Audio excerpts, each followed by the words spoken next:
Praise the Lord, brothers and sisters. சகோதர சகோதரிகளே, கர்த்தருக்கு ஸ்தோத்திரம்.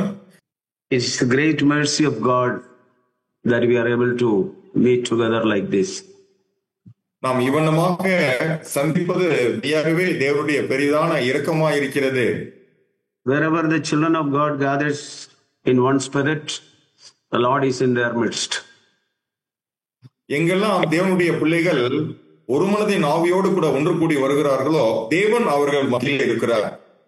And when the Lord is in the midst, Lord keep on speaking to us. தேவன் நம் மத்தியில் இருக்கும் பொழுது தேவன் தொடர்ந்தேச்சியாக நம்மோடு கூட அவர் பேசுகிறவராய் இருக்கிறார். God is a God who speaks from the beginning. தேவன் எப்படிப்பட்டவர் என்று சொன்னால் அவர் ஆதி முதல் அவர் நம்மோடு கூட பேசுகிற தேவனாய் இருக்கிறார். Whenever God speaks and we obey it, there will be a change in our life. எப்பொழுதெல்லாம் அப்படி கர்த்தர் பேசும் பொழுது நாம் உடனடியாக கீழ்ப்படுகிறோமோ அப்பொழுது நம்முடைய வாழ்க்கையிலே ஒரு மாற்றம் உண்டாகிறது. Only the voice of the Lord will transform us. கர்த்தருடைய சத்தம் ஒன்று மாத்திரமே நம்மை மறுரூபப்படுத்தும். That we can see from the beginning of the Bible. அதை நாம் வேதாகமத்தின் ஆரம்பத்திலிருந்தே பார்க்க முடியும். And even at last day also, our bodies are going to be transformed by His voice. பாருங்க, நாளிலும் கூட கர்த்தருடைய சத்தத்தினால்தான் நம்முடைய சரீரமும் அது மறுரூபப்பட போகிறது. So it is very, very important that we listen to the voice of the Lord always and we submit to it. ஆகவே எப்பொழுதும் நாம் கர்த்தருடைய சத்தத்தை கேட்பதும் அதற்கு நம்மை ஒப்புக் கொடுப்பதும் மிகவும் முக்கியமான காரியமாக இருக்கிறது. I want to share a word from the book of 1 Corinthians chapter 3. நான்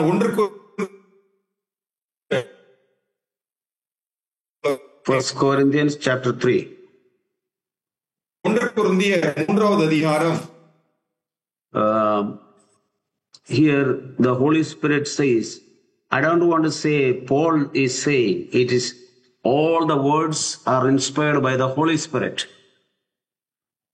இந்த இடத்திலே நான் பவுல் சொல்லுகிறார் என்று சொல்ல விரும்பாமல் ஆவியானவர் சொல்லுகிறார் என்று சொல்ல விரும்புகிறேன். ஏன் சொன்னால் ஒவ்வொரு வார்த்தையினாலும் பரிசுத்த ஆவியானவரால் ஏற்பட்டு சொல்லப்பட்ட வார்த்தைகளா இருக்கிறது. All the words spoken by any apostles are inspired by the Holy Spirit. அப்போஸ்தலர்கள் பேசின ஒவ்வொரு வார்த்தையும் பரிசுத்த ஆவியானவரால் ஏவப்பட்டு பேசின வார்த்தைகளா இருக்கிறது. This is what first of all we have to believe. That every word is inspired by God. தேவனுடைய ஒவ்வொரு வார்த்தையும் பரிசுத்த ஆவியானவராலே உந்தப்பட்ட வார்த்தைகளா இருக்கிறது. அது தேவனால் பேசப்பட்ட வார்த்தைகளா இருக்கிறது. Let us look into it what the Holy Spirit is saying to the believers. ஆகவே விசுவாசிகளாகிய நமக்கு பரிசுத்த ஆவியானவர் என்ன சொல்லுகிறார் என்பதை நாம் இப்பொழுது கேட்கலாம். And it says verse 10, middle part I want to emphasize. 3வது அதிகாரத்தின் 10வது வசனத்தினுடைய நடுப்பகுதியை நான் உங்களுக்கு முக்கியப்படுத்தி சொல்ல விரும்புகிறேன். Paul says, according to the grace God has given me, like a wise master builder, I laid a foundation and another is building on it. தெய்வ கிருபையின்படியே புத்தி உள்ள சிற்பாசாரியை போல நான் அஸ்திபாரம் போட்டேன், வேறொருவன் அதில் கட்டுகிறான் என்று பவுல் இங்கே குறிப்பிடுகிறார். He is speaking about the Corinthian church. அவர் கொரிந்து சபை குறித்து அப்படி பேசுகிறார். In Corinth, Paul is the one who stayed there for 1.5 years and he spoke the gospel to the Jewish people as well as to the Gentiles. இந்த Corinth பட்டணத்திலே பவுல் 1.5 வருடங்கள் அவர் தங்கி இருந்து சுவிசேஷத்தை யூதர்களுக்கும் புறஜாதிகளுக்கும் அவர் தொடர்ந்து பிரசங்கித்து வந்தார். I want to briefly show you that from the book of Acts chapter 18. அதை நான் மிகவும் சுருக்கமாக அப்போஸ்தலர் நடவடிக்கைகள் 18வது அதிகாரத்திலிருந்து நான் உங்களுக்கு காண்பிக்க விரும்புகிறேன். Paul reached to Corinth. பவுல் கொரிந்து பட்டணத்திற்கு வந்தடைகிறார். And he stayed there and he spoke to the Jewish people. அந்த இடத்திலே அவர் தங்கியிருந்து யூதர்களிடையே அவர் பேசுகிறார். To the Jewish, he testified that Jesus Christ was the Jesus was the Christ. Verse 5, last part. இருந்தவர்களுக்கு என்ன சொன்னார் என்று சொன்னால், இந்த இயேசுவே கிறிஸ்து என்று அவர்களுக்கு திருஷ்டாந்தப்படுத்தினார். On those days, that was the major confusion among the Jewish people. அந்த நாட்களிலே வாழ்ந்த யூதர்களுக்கு இது ஒரு மிகப்பெரிய குழப்பமான காரியமாக இருந்தது. They could not accept Jesus as Christ. அவர்களால் இயேசுவை கிறிஸ்துவாக தங்களுடைய மேசியாவாக அவர்களால் அங்கீகரிக்க முடியாமல் இருந்தது. Even though in their law and all the prophets prophesied about Jesus Christ. என்னதான் அவர்களுடைய அங்கீகாரங்களும் இயேசு கிறிஸ்துவை குறித்து சாட்சியாக தீர்க்க தரிசனமாக சொல்லியிருந்தாலும் கூட, but when Jesus came, they could not believe. இயேசுவானவர் இந்த பூமிக்கு வந்த பொழுது அவரை அவர்களால் நம்ப முடியாமல் போயிற்று. They have rejected him. அவர்கள் இயேசு கிறிஸ்துவை நிராகரித்து விட்டார்கள். And the same gospel Paul took to Jewish people. அதே சுவிசேஷத்தை பவுல் யூதர்களுக்கு பிரசங்கித்தார். And now you see verse 6, they have resisted and blasphemed them. 6வது வசனத்திலே பாருங்கள், அவர்கள் அதற்கு எதிர்த்து நின்று தூஷித்தார்கள். And then he said, okay, your blood is on you and I am free. ஆகவே அவர்களை பார்த்து அவர் சொன்னார், உங்கள் இரத்த பலி உங்கள் தலையின் மேல் இருக்கும், நான் இதிலிருந்து விலகி சுத்தமாய் இருக்கிறேன் என்று சொல்லிவிட்டார். And I will go to the Gentiles. நான் இப்பொழுது இது முதல் புறஜாதியாரிடத்திற்கு போகிறேன் என்று அவர்களிடையே சொல்லிவிட்டார். That is how the gospel went to the Gentiles in Corinth. இப்படிதான் கொரிந்துவில் இருந்த புறஜாதிகளுக்கு இந்த சுவிசேஷம் வந்தடைந்தது. In that night, அந்த ராத்திரியிலே, here before that, Paul spoke to Corinthians and many Corinthians believed. பாருங்கள், அதற்கு முன்பதாக பவுல் இந்த கொரிந்தியர்களிடத்திலே பேசினார்.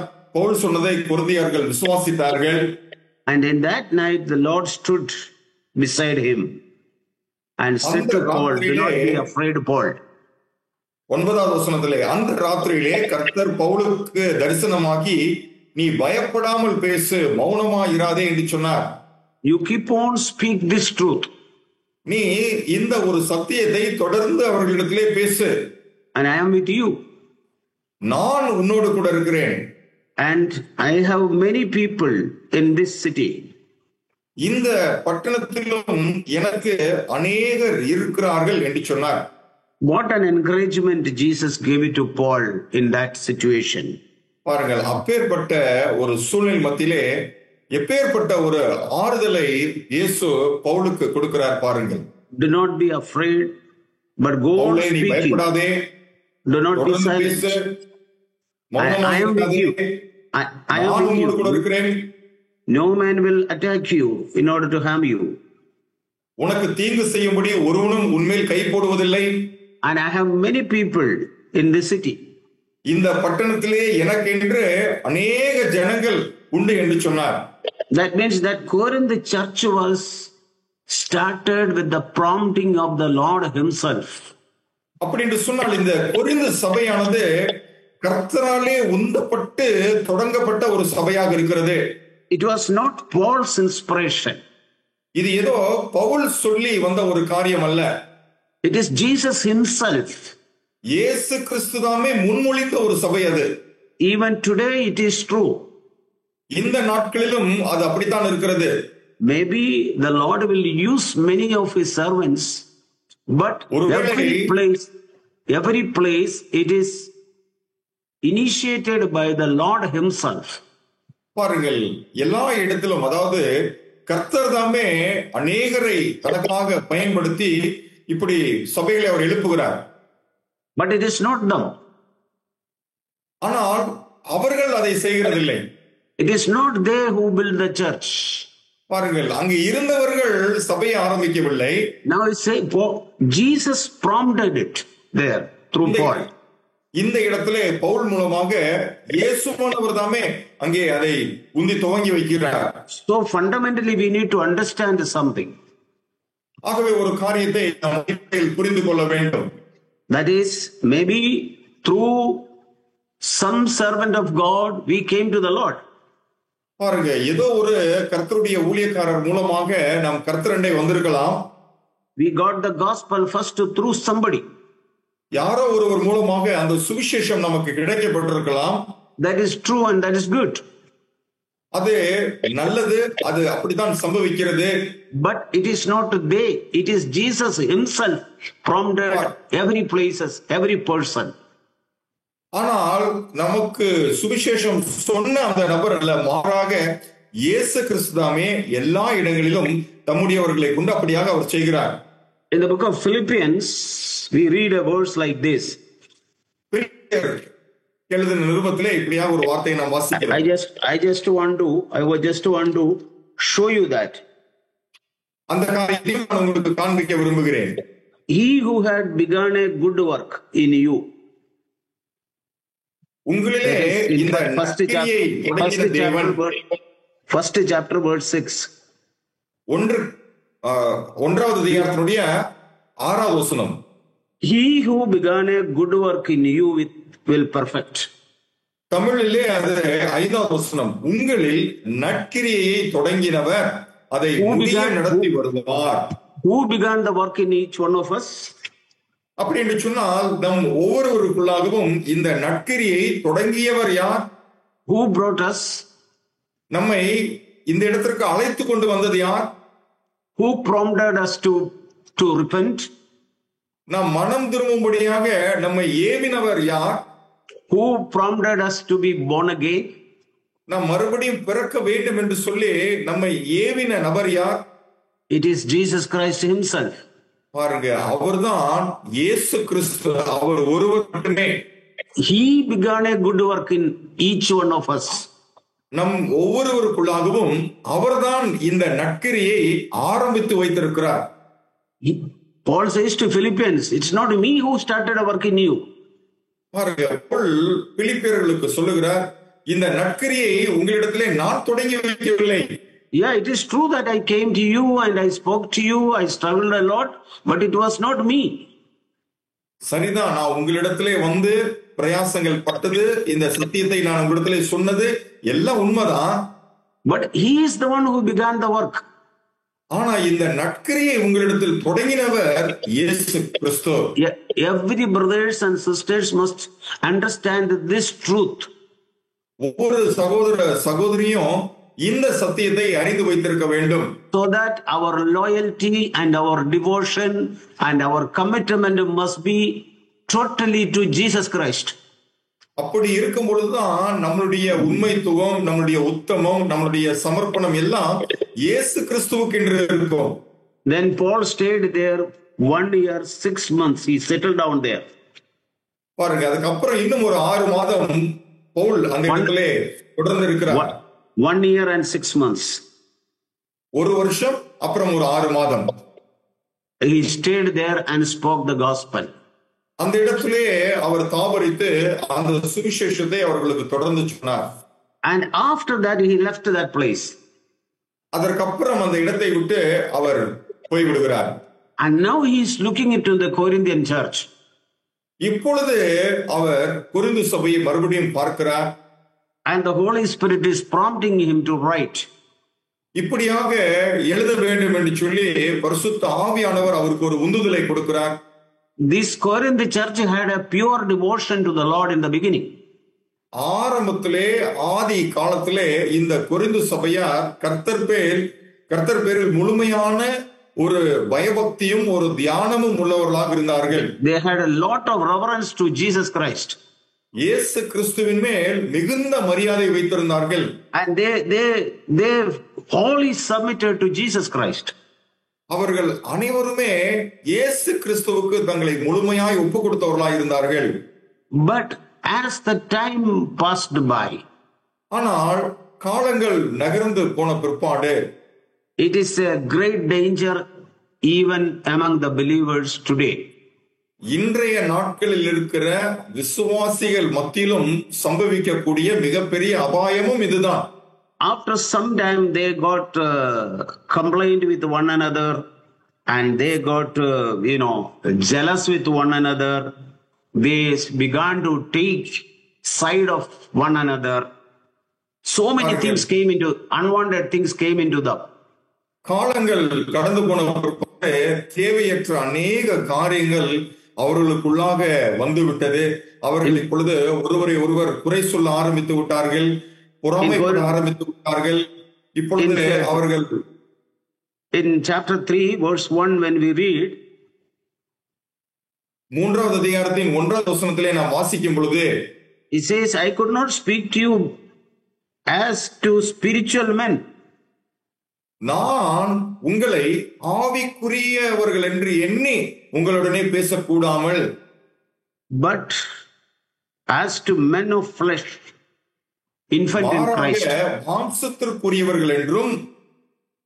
How these people have turned to the infancy again.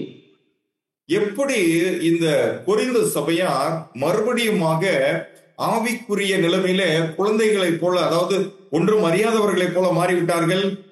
That infant level must pass within few years time. பாருங்க, இந்த குழந்தைத்தனம் என்பது, அறியாமை என்பது ஆரம்பத்து சில வருடங்களிலேயே அது முதிர்ச்சி அடைந்திருக்க வேண்டும். If physically, if a baby is born, he will not remain all through his life as infants. பாருங்க, ஒரு சரீர பிரகாரமாக ஒரு குழந்தை பிறக்கும் பொழுது தன்னுடைய ஆயுசு நாட்கள் முழுவதும் அந்த குழந்தை ஒரு குழந்தையாகவே இருந்து விடாது. After 2 years, we don't call that baby as an infant. பாருங்க, ஒரு 2 வருஷம் கழிச்சு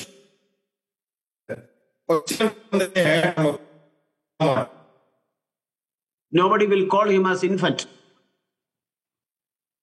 அந்த குழந்தை நம்ம குழந்தைன்னு சொல்ல.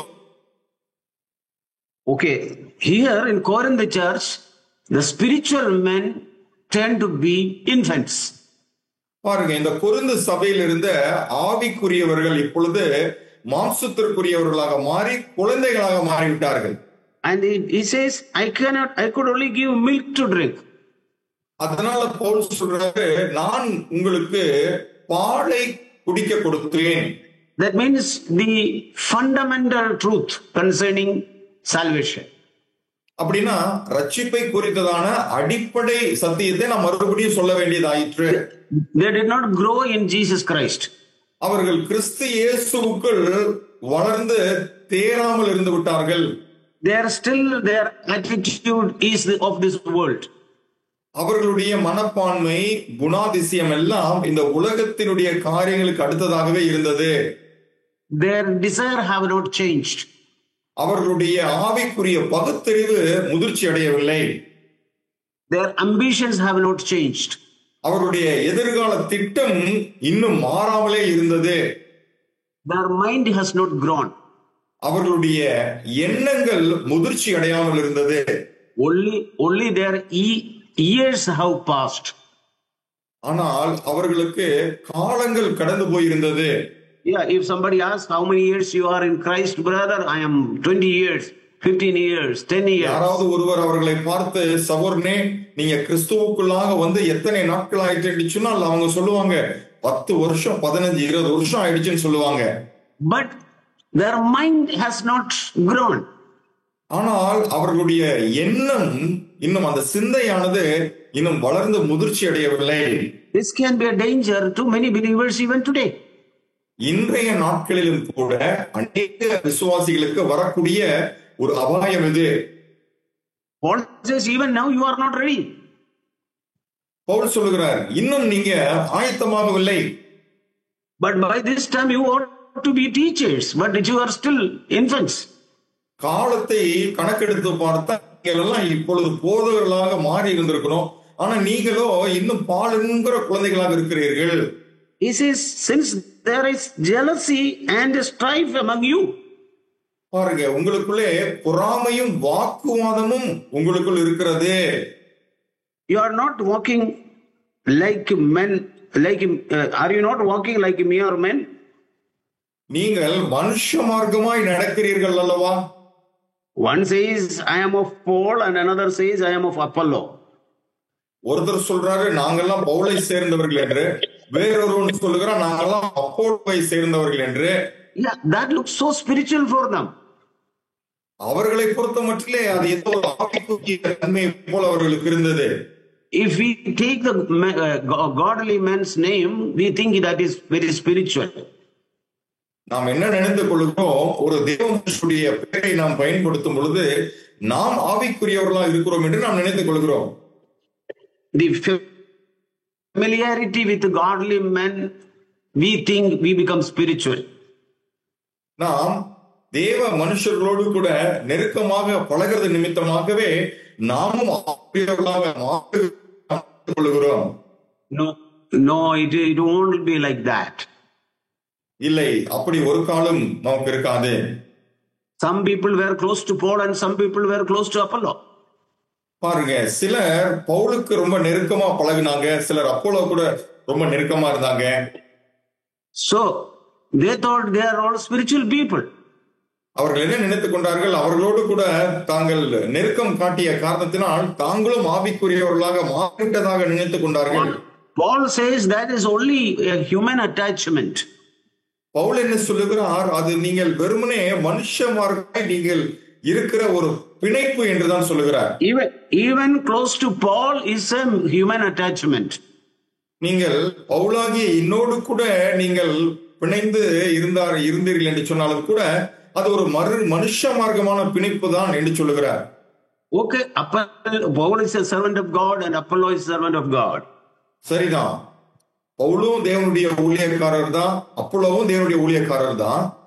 But saying that I am so familiar with them is not spiritual.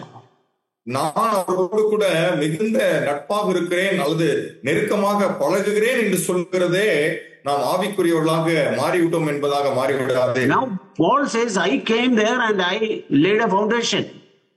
இப்ப பவுல் என்ன சொல்றாரு, நான் உங்களிடத்திலிருந்து இந்த அஸ்திபாரத்தை நான் போட்டேன்.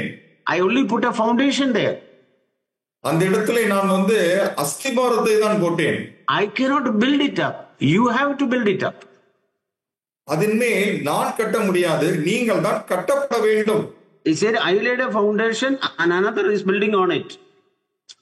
அவர் சொல்லுகிறார், நான் அஸ்திபாரம் போட்டேன், வேறொருவன் அதன் மேல் கட்டுகிறான். But each man must be careful how he builds on it. ஆனால் அவனவன் தான் அதன் மேல் இன்ன விதமாய் கட்டுகிறான் என்று பார்க்க கடவன். Each one must be careful.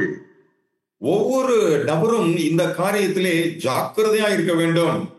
Each brother and each sister must be careful how he or she is building on the foundation which is already laid. அவர்கள் ஏற்கனவே போடப்பட்டிருக்கிற அஸ்திபாரத்தை மீது ஒரு சொன்னாகும் தாங்கள் எப்படி கட்டப்படுகிறார்கள் என்பதை குறித்து ஜாக்கிரதை உள்ளவர்களாக இருக்க வேண்டும். In all our lives, once upon a time, a foundation of salvation was laid. நம்முடைய வாழ்க்கையிலே ஆரம்பத்திலே ஒரு அஸ்திபாரம் போடப்பட்டிருக்கிறது. But now we have to check, how am I building? ஆனால் இப்பொழுது நான் எப்படி அதிலே தேறி வருகிறேன் என்பதை நாம் பரிசோதித்து பார்க்க வேண்டும். Building means how I am obeying what Jesus said. அதிலே கட்டப்படுகிறது என்று சொன்னால் இயேசுவானவர் சொன்னதை நான் எப்படி கீழ்ப்படுகிறேன் என்பதை பார்ப்பது. What Jesus taught me, how carefully I am observing it. இயேசுவானவர் சொன்ன காரியங்களை நான் எவ்வளவு ஜாக்கிரதையாக அதை கூர்ந்து கவனித்து நான் கடைபிடிக்கிறேன். Because ஏனென்று சொன்னால் he says there are two types of work. அவர் அங்கே சொல்லுகிறார், இரண்டு விதமான வேலைப்பாடுகள் இருக்கிறது என்று சொல்லுகிறார். The whole Corinth church was divided into two groups. இந்த முழு கொரிந்து சபையும் இப்பொழுது இரண்டு குழுக்களாக பிரிக்கப்பட்டிருக்கிறது. One is building with gold, silver and precious stone. பாருங்கள், அதிலே ஒரு சாரார் பொன், வெள்ளி, விலையேறப்பட்ட கல் அதனாலே கட்டப்படுகிறார்கள். That means every word that they heard that Jesus spoke and the Holy Spirit spoke to them, they take it to heart and obeying it. அதற்கு அர்த்தம் என்னவென்று சொன்னால், இயேசுவானவர், பரிசுத்த ஆவியானவர் பேசின ஒவ்வொரு வார்த்தைகளையும் அவர்கள் தங்களுடைய இருதயத்திலே கருத்தாய் எடுத்துக்கொண்டு அதற்கு கீழ்ப்படிந்தார்கள். How even a small dust of gold we take care. பாருங்க, ஒரு சின்ன சிறிய அளவு இருக்கிற ஒரு பொன்னை கூட நாம் எவ்வளவு ஜாக்கிரதையாக கவனித்துக் கொள்வோம். We don't care whether the gold is in kgs, but even a dust of it is valuable. பாருங்க, தங்கம் ஒரு கிலோ இருக்கணும் அப்படின்னு அவசியம் இல்லை. அது ரொம்ப சின்ன அளவுல, ஒரு கிராம் அளவுல இருந்தா கூட அதை நம்ம ரொம்ப ஜாக்கிரதையா பார்த்துப்போம். That means even the slightest thing, he kept on obeying, and as the time passed by, he is growing. Even the slightest thing he is willing to obey. பாருங்க, நம்ம சின்ன சின்ன விஷயங்களுக்கு அப்படியே கீழ்ப்படிந்து கொண்டே போகும் பொழுது ரொம்ப மிக சிறிய காரியங்கள் கூட நமக்கு மிக முக்கியமான காரியங்களாக இருக்கும். Even others may not feel that is a sin. ஒருவேளை மற்றவர்கள் இதெல்லாம் ஒரு பாவம் இல்லை என்று கருதுகிற ஒரு நிலைமையில் அந்த காரியம் இருக்கலாம். But a person who is growing, even a smallest, a speck-like thing he start feeling it's a sin. பாருங்கள், ஆனால் வளர்ச்சி அடைந்து வந்து கொண்டிருக்கிற நபருடைய வாழ்க்கையில சிறிய துரும்பளவு இருக்கிற ஒரு விஷயம் கூட அவருடைய கண்களே ரொம்ப பெரிதாக காணப்படும். And he will repent about it. அவர் அதை குறித்தும் மனம் திரும்புவார். He will have a progressive repentance. தன்னுடைய வாழ்க்கையிலே முன்னேற்றம் அடைகிற மனம் திரும்புதல் அவரிடத்துல இருந்து கொண்டே இருக்கும். That is what he is building with the gold, silver and precious stone. அதுதான் பொன், வெள்ளி, விலையேறப்பட்ட கல்லை கொண்டு கட்டுகிற காரியம். He doesn't live for an outward testimony before men. ஏதோ மனுஷர்களுக்கு முன்பதாக புறம்பான ஒரு நற்சாட்சியினால் அவர் ஒரு வாழ்க்கையை வாழ மாட்டார். He will not do a hypocritical life. அப்படி சொன்னால் ஒரு மாய்மாலமான வாழ்க்கையை அவர் வாழ மாட்டார். But yet another group, ஆனா இன்னொரு சாரார் இருக்காங்க. They build it with wood, straw and hay. அதிலே அவர்கள் மரம், புல், வைக்கோல் ஆகிய இவைகளை வைத்து கட்டுகிறது. But each work will be tested by fire. ஆனால் அவனவனுடைய வேலைப்பாடு அக்கினியினாலே வெளியாகும். And his work will become evident on that day. அவனவனுடைய வேலைப்பாடு எத்தன்மை உள்ளதென்று அக்கினியானது பரிசோதித்து அது வெளிப்படுத்தும். On that day will show. On that day, which day? அந்த நாளிலே என்று சொன்னால் எந்த நாளிலே? The day that Lord appears. கர்த்தர் மறுபடியுமாக பிரசன்னமாகிற அந்த நாளிலே. 1 Corinthians chapter 4, Paul says about that day. அந்த நாளை குறித்து 1 கொரிந்தியர் 4வது அதிகாரத்திலே பவுல் சொல்லுகிறார். Verse 5. Therefore do not go on passing judgment being before time, but wait until the Lord comes. ஆதலால் கர்த்தர் வருமளவும் நீங்கள் காத்திருங்கள். On the day means when the day Lord appears. அந்த நாள் என்று சொன்னால் கர்த்தர் மறுபடியும் பிரசன்னமாகிற அந்த நாள். He will bring to light the things hidden in the darkness and disclose the motives of man's heart. பாருங்கள், அவர் என்ன செய்கிறார்? அந்த நாளிலே வந்து இருளில் மறைந்திருக்கிறவைகளை அவர் வெளியரங்கமாக்குகிறார். இருதயங்களின் யோசனைகளையும் அவர் அந்த நாளிலே வெளிப்படுத்துவார். He will bring both work into light. பாருங்கள், இருளில் மறைந்திருக்கிற அந்த காரியங்கள் எல்லாவற்றையும் அவர் வெளிச்சத்திலே வெளியரங்கமாக்குவார். Was I a true disciple or a disciple only outwardly, inwardly I was not a disciple? நான் வெறுமனே வெளியரங்கமாக ஒரு சீஷனாக வாழ்ந்து கொண்டிருந்தேனா, உள்ளுக்குள்ளாக நான் வேறொரு நபராக இருந்து கொண்டிருந்தேனா அப்படிங்கிற காரியத்தை அந்த நாளிலே அவர் வெளிப்படுத்துவார். Did I live for the opinion of men or did I live for the opinion of God?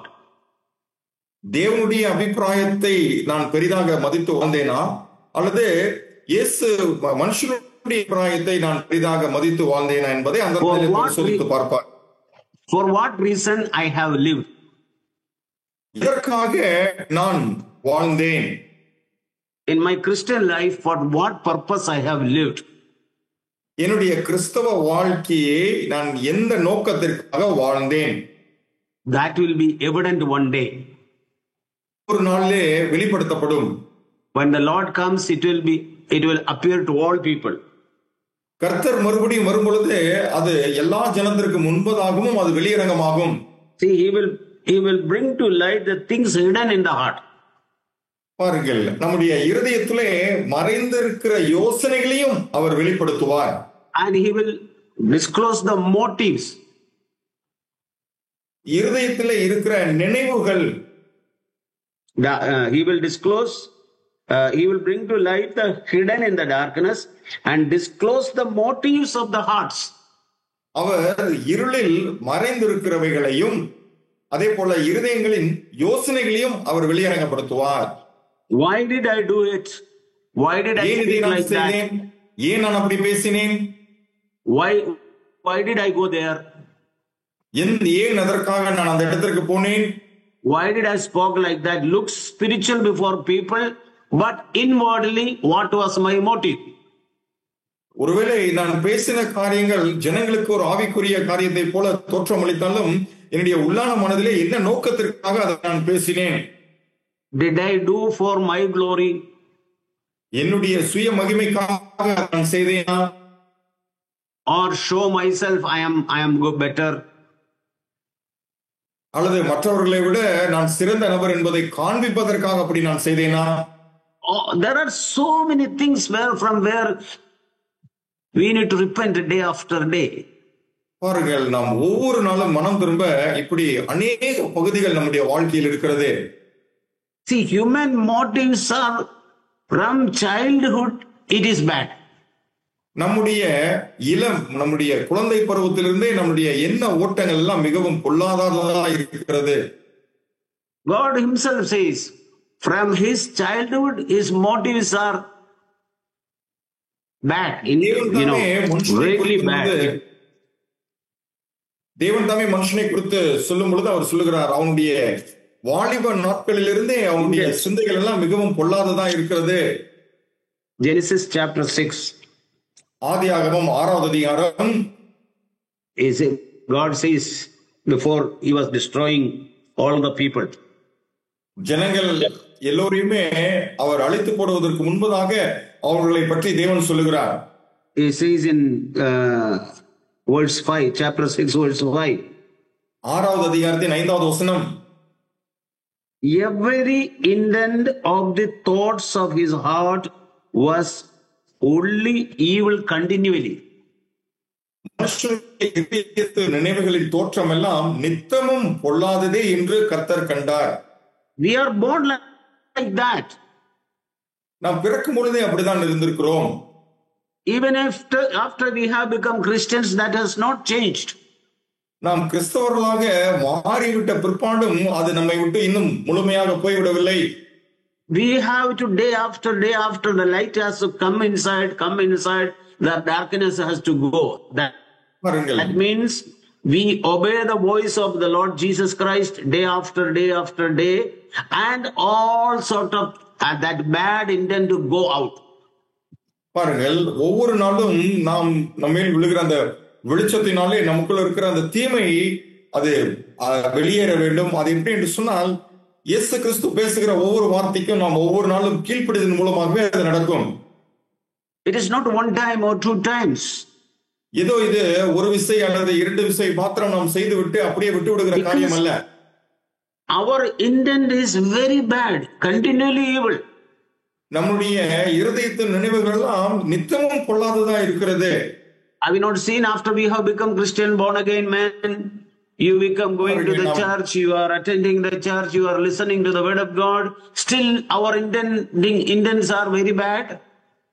நாம் மறுபடியும் பிறந்து கிறிஸ்தவர்களாக மாறி தொடர்ந்து சபைக்கு போய்கொண்டிருக்கிற பிற்பாடு கூட நம்முடைய இருதயத்தின் நினைவுகள் நித்தமும் பொல்லாப்பா இருக்கிறதை நாம் பார்த்தது இல்லையா? Many times I have seen my intention is bad. அநேக வேளைகளிலே நான் என்னுடைய நினைவுகள் மிகவும் பொல்லாததா இருக்கிறதை நான் கண்டிருக்கிறேன். Then I go to the Lord and I cry out to God, God, please help me out of it. அப்பொழுதெல்லாம் நான் கர்த்தரிடத்திலே போய், ஆண்டவரே எனக்கு இந்த காரியத்திலே உதவி செய்யுங்கள் என்று அவரை நோக்கி நான் கதறி இருக்கிறேன். Others did not understand that. Others thought I am doing it. Others doing it. I am so spiritual. ஒருவேளை மற்றவர்களுக்கு அது தெரியாமல் இருக்கலாம், அதை புரிந்து கொள்ளாமல் இருக்கலாம். மற்றவர்கள் என்னை பார்க்கும் பொழுது ஆவிக்குரிய நபர் என்று எண்ணிக்கொள்ளலாம். Other people may appreciate me. ஒருவேளை மற்றவர்கள் இந்த காரியத்தில் என்னை பாராட்டலாம். Don't be deceived. நாம் வஞ்சிக்கப்பட்டு போய், You know why you have done that. You know why you have done that. You know why you have spoken like that.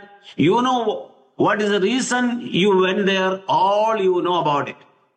நாம் எதற்காக பேசினோம், எதற்காக அந்த இடத்திற்கு போனோம், ஏன் பேசினோம் என்கிற காரணங்கள் எல்லாம் நாம் தான் சரியாக அறிந்திருக்கிறோம். And God knows about it. தேவனும் அதை அறிந்திருக்கிறார்.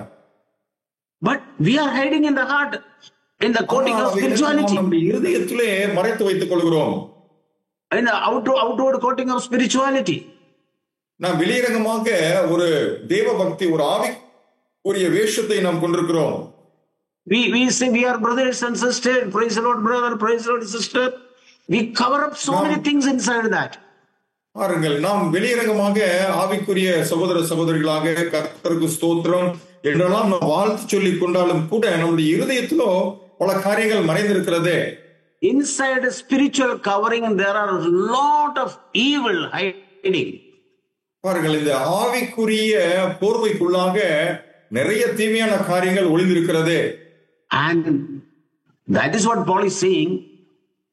Each man must be careful. Each man must be careful. ஒவ்வொரு நபரும் இந்த காரியத்திலே மிகுந்த ஜாக்கிரதையோடு இருக்க வேண்டும். How he is building. அவர் எப்படி கட்டுகிறார் என்பதை குறித்து. Because one day the Lord will appear. ஏனென்று சொன்னால் ஒரு நாளிலே கர்த்தர் மறுபடியும் தரிசனமாவார். And on that day he will disclose the motives of my heart. அவர் வெளிப்படுகிற அந்த நாளிலே நம்முடைய இருதயத்தின் நினைவுகள் எல்லாவற்றையும் அவர் வெளியரங்கப்படுத்துவார். He will disclose why Samuel you have spoken today.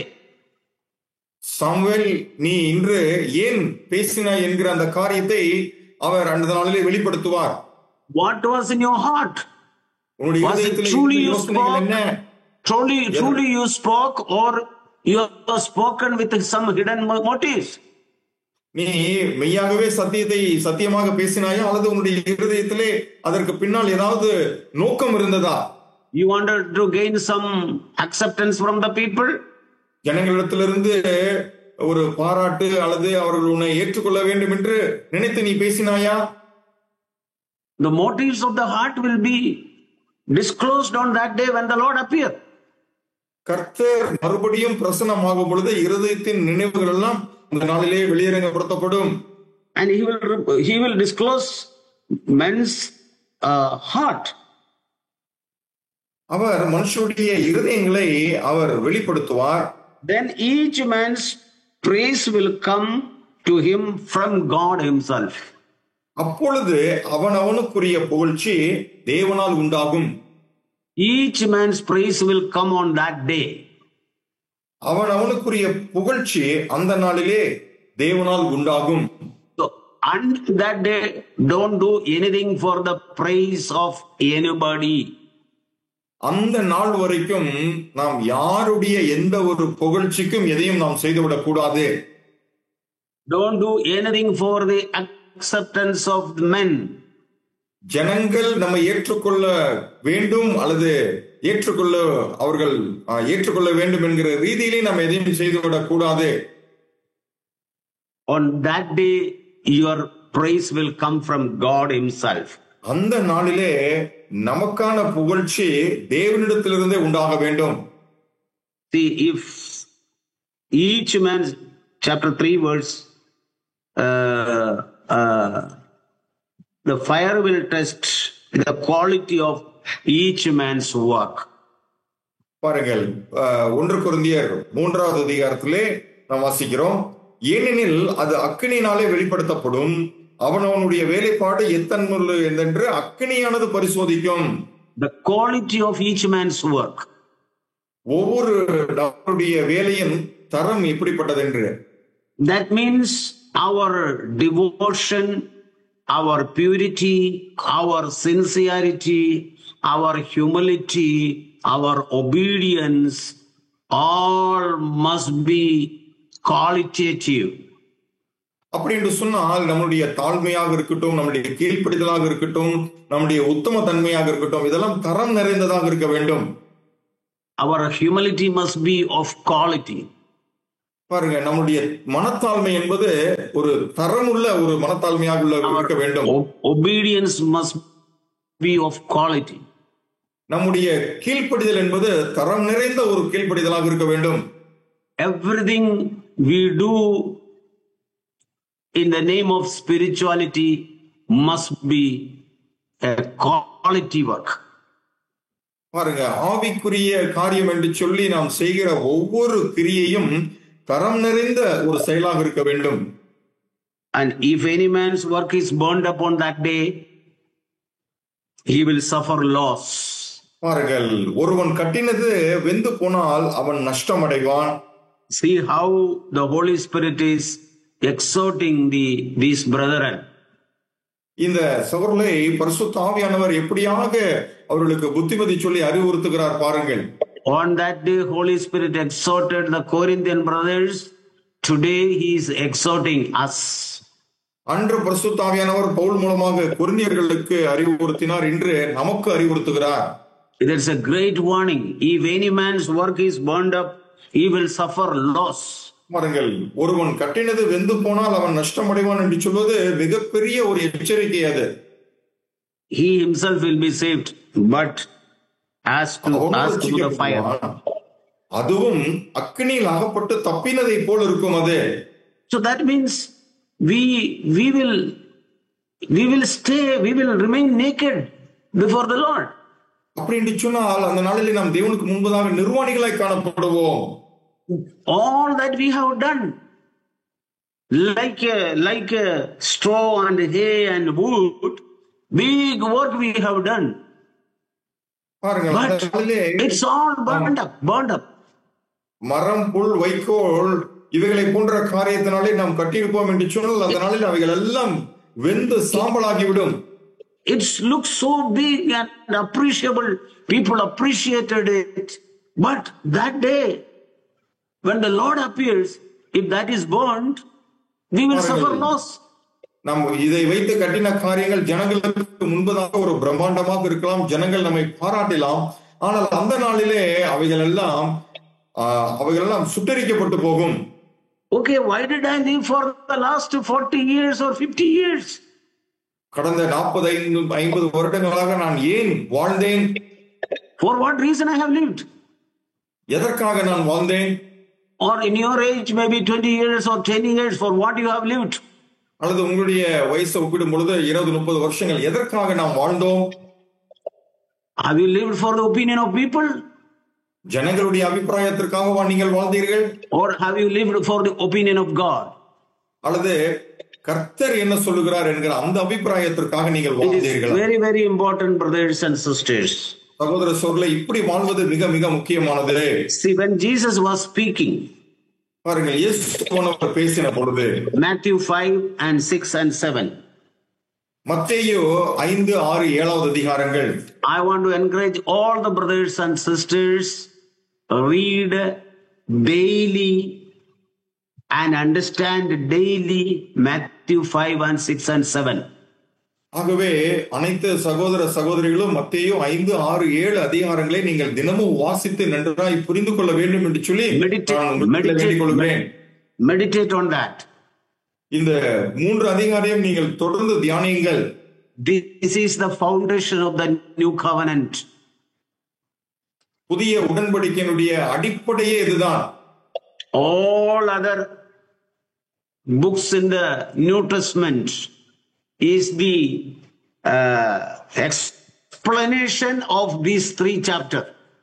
இந்த 3 அதிகாரங்களுடைய விரிவாக்கம் தான் வேதாகமத்திலே புதிய ஏற்பாட்டில் இருக்கிற மற்ற புத்தகங்கள் எல்லாம்.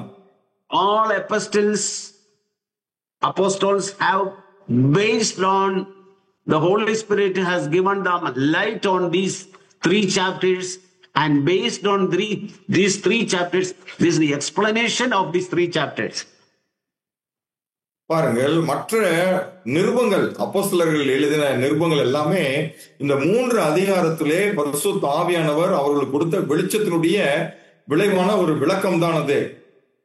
So it is very important that we take heed to these words word by word. ஆகவே இந்த அதிகாரத்துல ஒவ்வொரு வார்த்தையும் நாம் அவ்வளவு ஜாக்கிரதையாக எடுத்துக்கொள்வது மிக முக்கியமானது. You know how Jesus ended his message? உங்களுக்கு தெரியும் அல்லவா, இயேசுவானவர் இந்த செய்தியை நிறைவு செய்யும் பொழுது எப்படி நிறைவு செய்தார் என்று? Just like Paul was dividing 2 groups, Jesus also divided 2 groups. எப்படி Paul learned from Jesus Christ.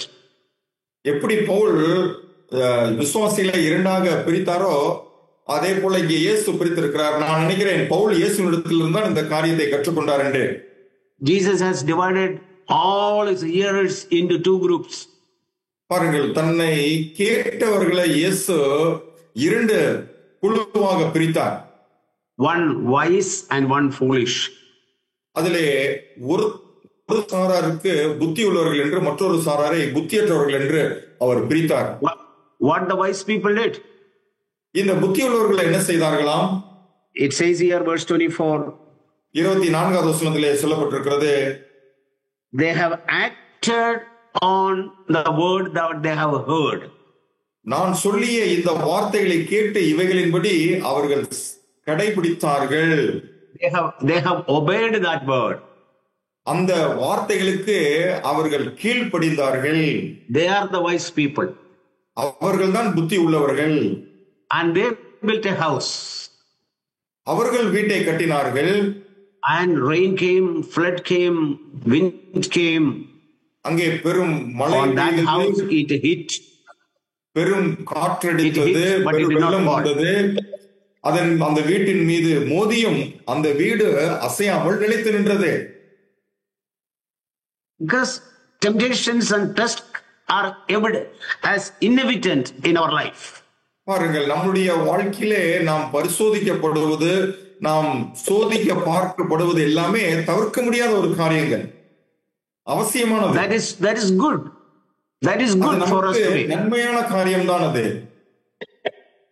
Why that is God is allowing that?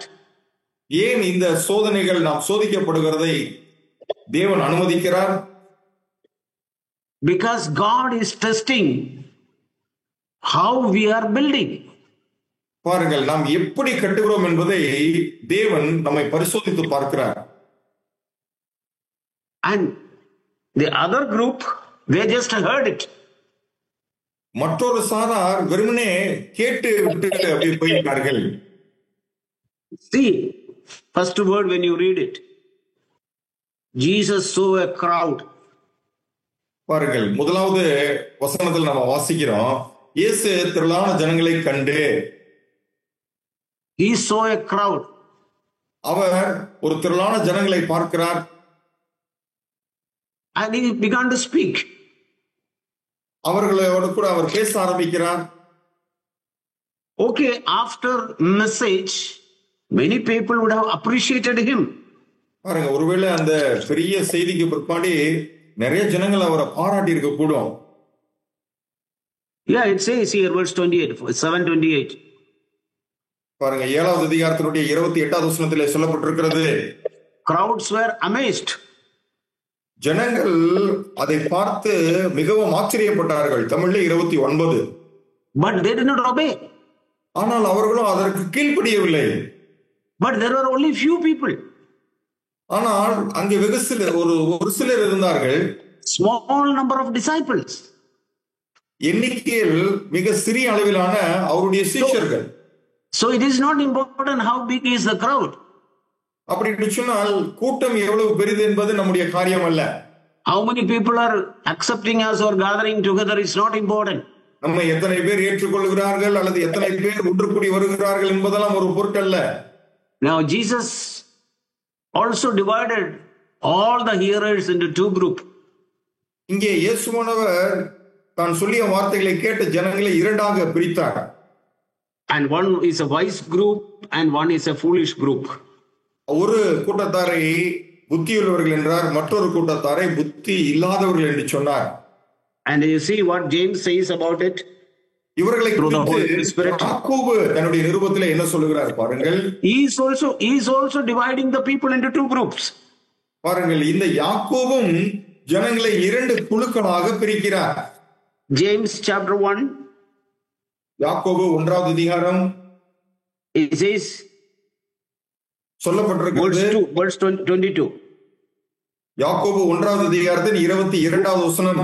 Prove yourself doers of the word and merely not hearers. பாருங்கள், நீங்கள் திருவசனத்தை கேட்கிறவர்களாய் மாத்திரம் இல்லாமல் அதன்படி செய்கிறவர்களாயும் இருங்கள். And if you don't do it, you hear it, you are deceiving yourself. I am deceiving myself. ஒருவேளை நீங்கள் கேட்கிறவர்களாய் மாத்திரம் இருந்து அதன்படி செய்கிறவர்களாய் இல்லை என்று சொன்னால் நீங்கள் உங்களையே வஞ்சித்துக் கொள்ளுகிறீர்கள். So that is a very dangerous thing. அதுதான் மிக அபாயமான ஒரு காரியம். On that day the Lord will bring into light. அந்த நாளிலே நம்முடைய காரியங்களை கர்த்தர் வெளிச்சத்திற்கு கொண்டு வருவார். He doesn't have partiality on that day. அந்த நாளிலே இந்த காரியத்திலே அவருக்கு எந்த ஒரு பட்சபாதமும் இருக்காது. So today is the day that we should take a serious attention to the word of God. தேவனுடைய வார்த்தைக்கு நாம் சீரிய ரீதியிலே நாம் செவிசாய்த்து அதற்கு கீழ்ப்படிவது இதுவே நமக்கு இன்றே சரியான நாள். It's very, very important, brothers. ஆகவே இது மிக மிக முக்கியமானது சகோதரர்களே. Each man must be careful how he is building, how he is obeying, how he is following the word, how he is listening. ஒவ்வொரு நபரும் தான் எப்படி செவிசாய்த்து கேட்கிறார்கள், அதற்கு எப்படி கீழ்ப்படுகிறார்கள், எப்படி கட்டுகிறார்கள் என்கிற காரியத்திலே மிகுந்த ஜாக்கிரதையா இருக்க வேண்டும். See, we don't have to compare anybody with us for that. பாருங்க, இந்த ஒரு விஷயத்துல நம்ம யாரையும் நம்மோடு கூட ஒப்பிட்டு பார்க்க வேண்டிய அவசியம் இல்லை. What the Lord is speaking to you and me, I must obey it. That's it. That's all. கர்த்தர் உங்களோடு கூடவும் என்னோடு கூடவும் என்ன பேசுறாரோ அதுக்கு அப்படி கீழ்ப்படிந்தா போதும். I don't have to see my wife is not obeying or my children are not obeying. ஒருவேளை என்னுடைய மனைவி அதுக்கு கீழ்ப்படியாம இருக்கலாம், பிள்ளைங்க கீழ்ப்படியாம இருக்கலாம், அது என்னுடைய காரியம் அல்ல. Or my husband is not obeying. அல்லது ஒருவேளை அதற்கு என்னுடைய கணவர் கீழ்ப்படியாம இருக்கலாம். My brother in the church is not obeying. என்னுடைய சபையில் இருக்கிற வேற ஒரு சகோதரன் அதற்கு கீழ்ப்படியாமல் இருக்கலாம். We can't blame anybody. நாம இந்த விஷயத்துல யாரையுமே குற்றம் சாட்ட முடியாது. Each one is accountable. நாம் ஒவ்வொருவரும் தனிப்பட்ட நிலைமையிலே நாம் கணக்கு ஒப்புவிக்க வேண்டியவர்களா இருக்கிறோம். You see, each man's praise will come from God. பாருங்கள், அங்கே சொல்லுகிறார், அவனவனுடைய புகழ்ச்சி தேவனால் உண்டாகும். We can't claim anybody. We can't blame any person. பாருங்க, இந்த இடத்துல வேறு ஒரு நபரை நாம் கொண்டு வர முடியாது. Because we are all individually called by the Lord.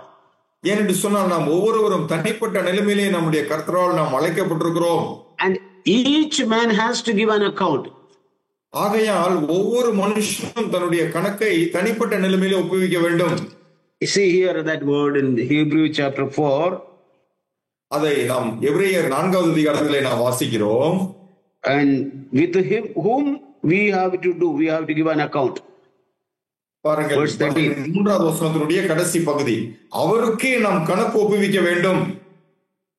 So live with that thought always in mind. ஆகவே இந்த ஒரு எண்ணத்தை சிந்தையிலே நாம் பதித்தவர்களாக நாம் எப்பொழுதும் வாழ வேண்டும். I have to give an account. நான் அந்த நாளிலே என்னை குறித்ததான கணக்கை நான் ஒப்புவிக்க வேண்டும். And Paul was living like that. Pavul அப்படித்தான் அவர் வாழ்ந்து வந்தார். All the godly men before us, they were living like that. நமக்கு முன்பு சென்று போன ஒவ்வொரு தேவ மனிதர்களும் இப்படித்தான் நமக்கு முன்பதாக வாழ்ந்திருக்கிறார்கள். Let us also live like that. அதே போலவே நாமும் ஒரு வாழ்க்கையை வாழ வேண்டும். It came to me as a great warning this morning.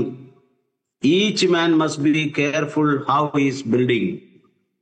அவனவன் தான் இன்ன விதமாய் கட்டுகிறான் என்கிறதை குறித்து ஜாக்கிரதையா இருக்க வேண்டும் என்கிற இந்த ஒரு விஷயம் எனக்கு இந்த காலையில ஒரு பெரிய எச்சரிக்கையாக வந்தது. Each man, in that man, I am one of that man. I am the man. அந்த இடத்துல அவனவன் என்று சொன்னால் நானும் அது ஒருவன். I don't have to look at how other people are doing. இந்த விஷயத்துல மத்தவங்க எப்படி கட்டுறாங்கன்றத நான் பார்க்க வேண்டிய அவசியம் இல்லை. No, I don't have to give account for that. அவங்களுக்காக நான் கணக்கு ஒப்புவிக்க வேண்டிய அவசியம் இல்லை. If I have a responsibility, I have to guide him. That's all. எனக்கு பொறுப்பு இருக்குதா, சரி அவங்கள நான் வழி நடத்தணும், அவ்வளவுதான். I have to tell him. நான் அவர்களுக்கு அறிவுறுத்த வேண்டும்.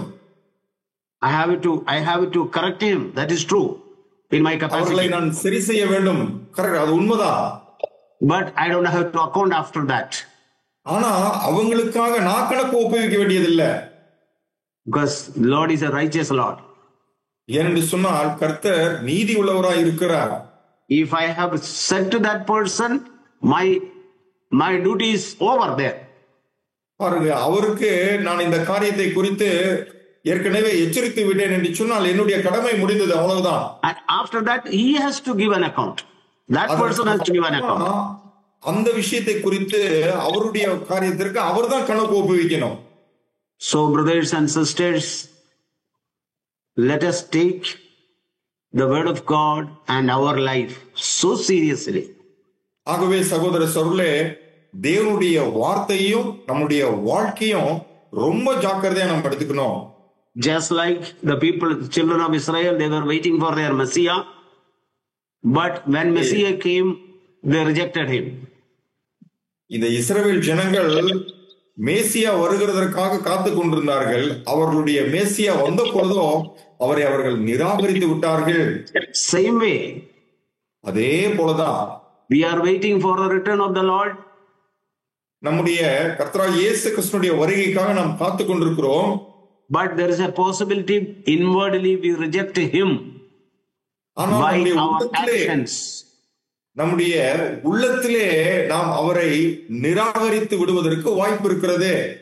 Losing, okay, we may have Bible words, we may have meetings, we may have conferences, all that we may have it, yet we don't take seriously what Jesus said. பாருங்க, ஒருவேளை நம்ம கையில வேதாகமம் இருக்கலாம், நம்ம நிறைய கான்ஃபரன்ஸ் அட்டென்ட் பண்ணலாம், நிறைய கூட்டங்களை பங்கு பெறலாம், நிறைய காரியங்களை செய்யலாம். ஆனா இயேசுவானவர் நாம் கடைபிடிக்க வேண்டும் என்று சொன்ன வார்த்தைகளை நாம் கடைபிடிக்காமல் இருக்கலாம். So that way, by our heart, we may hold the word like a Pharisees. பாருங்க, நம்ம ஒருவேளை பரிசேயர்களை போல இந்த வேத வசனங்கள் எல்லாம் நாம் கடைபிடிக்கிறவர்களாக இருக்கலாம். They were holding the word of God, but they were not holding about whom the word of God was speaking.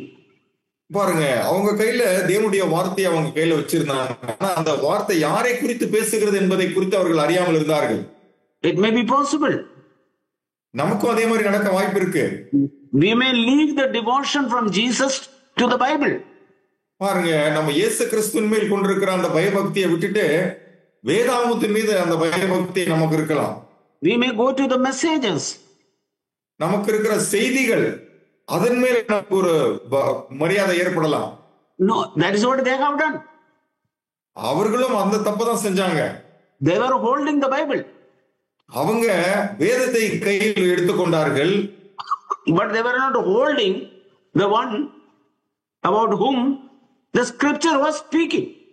ஆனால் அந்த வேத வாக்கியங்கள் எல்லாம் யாரை குறித்து குறிப்பிட்டு சொன்னதோ அந்த அவர்கள் விட்டார்கள்.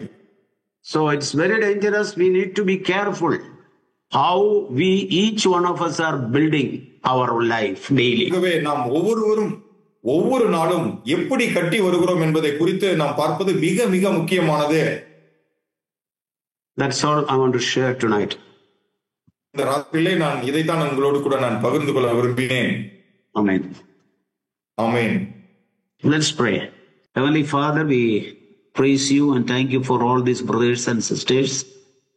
எங்கள் பரலோக பிதாவே, இந்த அருமையான சகோதர சகோதரிகள் யாவருக்கும் நாங்கள் உமக்கு நன்றி செலுத்துகிறோம். Thank you for the desire you have given in their heart. அவங்களுடைய இதயத்திலே நீ கொடுத்த இந்த ஒரு பெரிய ஆவலுக்காக நன்றி. They may hold this fervent love till end of their life. தங்களுடைய வாழ்க்கையின் இறுதி பரியந்தம் இந்த ஒரு ஊக்கமான அன்பை அவர்கள் தொடர்ந்து கொண்டிருக்கட்டும். Each one may examine tonight how they are building. தாங்கள் எப்படி கட்டுகிறோம் என்பதை குறித்து ஒவ்வொருவரும் இந்த ராத்திரியிலே தங்களை தாங்களே நிதானித்து பார்க்கட்டும். Lord, they may be purely devoted to you. ஆண்டவரே, அவங்க உங்களுக்கு மாத்திரமே முழு சமர்ப்பணம் கொண்டவர்களாக இருக்கட்டும். Thank you for the fellowship given us together. இப்படி நாங்கள் ஒருமித்து ஐக்கியப்படும்படிக்கு நீர் கொடுத்த அந்த சந்தர்ப்பத்திற்கு நன்றி. We commit this small group into your hands, Lord. ஆண்டவரே, இந்த நேரத்தை நாங்கள் உம்முடைய கரத்திலே ஒப்புக் கொடுக்கிறோம்ப்பா. Let no one be lost at the end of the day, Lord. ஆண்டவரே, கடைசியில யாருமே இழந்து போகக்கூடாது ஆண்டவரே. When you appear, all may have praise from you, Lord. ஆண்டவரே, நீர் வரும்பொழுது இங்க இருக்கிற எல்லோருக்குமே உம்மால் புகழ்ச்சி உண்டாகட்டும். We trust you, Lord. ஆண்டவரே, நாங்க உண்மையே நம்பி இருக்கிறோம். Encourage us, fill us, Lord, with your Holy Spirit. ஆண்டவரே, எங்களை உற்சாகப்படுத்தி உம்முடைய பரிசுத்த ஆவியினால் எங்கள் ஒவ்வொருவரையும் நிறைத்தருளுங்க. Thank you for hearing us. எங்களுடைய ஜெபத்தை நீர் கேட்டதற்காக நன்றி ஆண்டவரே. In Jesus' name. இயேசு கிறிஸ்துவின் நாமத்தினாலே நாங்கள் கேட்டுக்கொள்கிறோம். Amen. ஆமென்.